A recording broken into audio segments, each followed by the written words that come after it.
A series of positive economic data sent U.S. stocks to near four-year highs last week, with sentiment further boosted by comments from IMF chief Christine Lagarde, who said over the weekend that the global economy had stepped back from the brink. Unemployment, in other words, should be considerably better at this phase of the cycle, and the fact that the housing market hasn't recovered at all. Case-Shiller index still shows negative increases in prices. And I think it is really worth emphasizing that the crisis in the United States started with the residential sector and should finish with the residential sector. If the residential sector is not recovering, I don't think we're going to have a recovery in the United States.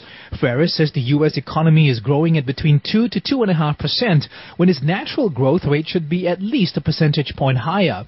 Do we have a consistent set of signs that are telling us that the American economy is steaming ahead so that within 12 months it will be growing at 3.5%? The answer is a resounding no.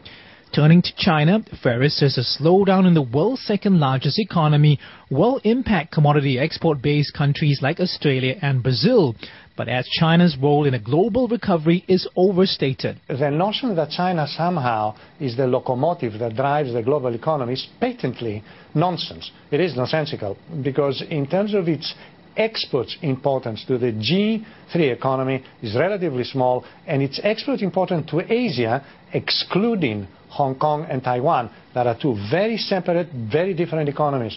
As far as China is concerned, the rest of the Asian economies are exporting less than 10% of their exports to China. In some cases, much less than they're exporting to the G3 economies. So, China is important in certain aspects, but not in all aspects.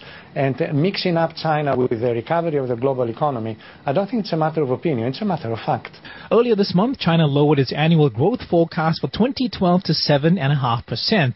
It's the first time in 8 years that Beijing has cut its growth target. Arnold Gay, Reuters.